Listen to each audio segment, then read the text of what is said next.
है जो हम लोग इतने बड़े हो गए सुनते आए हैं। आज खुश नसीब है कि आज उस मैदान में खड़े हो।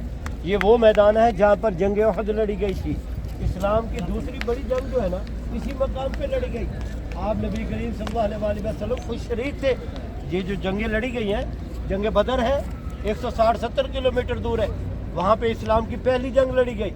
यहाँ पे इस्लाम की दूसरी, ये सारा उहद का पहाड़ दिख रहा है, ये वाला जिधर भी आपकी नज़र जा रही है ना, ये सारा उहद का पहाड़ है। और जो अल्लाह के नबी से ना मोहब्बत करता था, और अल्लाह के नबी भी इसी पहाड़ से मोहब्बत करता, पहाड़ चलने लगा, कांपने लगा था, चलाने लगा था।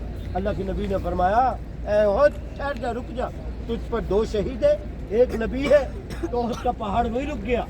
इसी जंग नबी के दंदान शहीद हो गए थे, और इसी जंग के दौरान अल्लाह के नबी खुद शदीद जख्मी हो गए।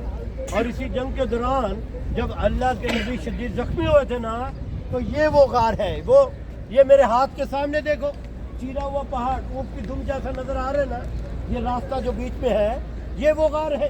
अल्लाह के नबी जब इस जंग के दौरान शदीद जख्मी हो गए थे ना, यहाँ पे एक झाड़ था, पेड़ था, दरख्त था, अल्लाह के नबी को वहाँ पे लिटाया गया था। और जहाँ पर अल्लाह के नबी ने ये अपना सर मुबारक रखा था, वो जो पत्थर था ना, वो भी रेशम की तरह नरम और मोम हो गया था। एक तरफ ये उहद का पहाड़, दूसरी तरफ ये जबल रुमात है, तीर अंदाजों वाली पहाड़ी, जहाँ पर अल्लाह के नबी ने 50 तीर अंदाज खड़े किए थे और कहा था कि आपने इस पहाड़ी को नहीं छोड़ना, नीचे नहीं उतरना। सहाबा इकराम क्या समझा, हमारी फतह हो गई है, हम जंग जीत चुके हैं। जब इधर उधर बिखर गए माल गनीमत इकट्ठा करने की खातिर ना, तो फिर खालिद बिन वलीद ने हमला कर दिया।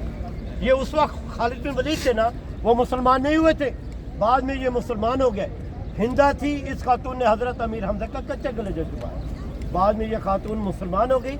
अबू सुफियान की ये बीवी थी, हिंदा को मना किया था, हिंदा आप मेरे सामने मत आया करो, जब आप मेरे सामने आती हो ना मेरे दिल को तकलीफ होती है। क्यों? आप नबी करीम सल्लल्लाहु अलैहि वसल्लम के क्या थे? चाचा थे। आप नबी सल्लल्लाहु से बहुत मोहब्बत और प्यार करते थे, बहुत शफीक चाचा थे हाजी जी। और जब हमला किया ना खालिद बिन वलीद ने, तो 70 सहाबा इकराम शहीद हो गए। कितने? 70 सहाबा इकराम। ये देखो ब्लैक बोर्ड लिखे हुए हैं उर्दू के अंदर, इंग्लिश, फारसी। क्यों? दुनिया के कोने कोने से यहाँ पे मुसलमान आते हैं। 3 सहाबा इकराम की कब्रें जो है ना, फ्रंट के ऊपर पत्थर रखे हुए हैं, जब जाओगे ना करीब नजर आएंगी। कौन कौन से?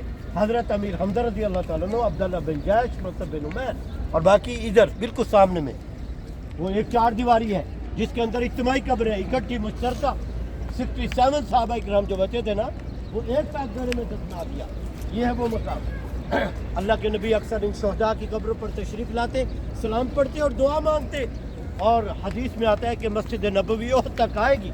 अब आप देखें, ये मस्जिद नबवी के मीनार है, पीछे देखो, ये सामने दिख रहे हैं ना, खजूरों के झाड़ा के पीछे ये मस्जिद नबवी है, ये रोज़ा है। आप खुद देखिए कि 1500 साल गुजर गए हैं। 1500 साल, एक सदी पता कितने साल की है? 100 साल की है।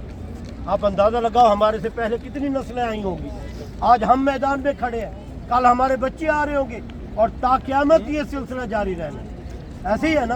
तो हदीस में आता है कि मस्जिद नबवी उहद तक आएगी। आप अंदाजा लगा लो कि कितने 100 साल और लगेंगे, पता नहीं। ऐसे ही है ना। अल्लाह के नबी अक्सर इन शहदा की कब्र पर तशरीफ लाते, सलाम पढ़ते और दुआ मांगते। अभी नीचे उधर चले जाओ, सलाम पेश करो, फातिहा पढ़ ले, जल्दी से ज़ियारत कर ले, गाड़ी में आ जाओ।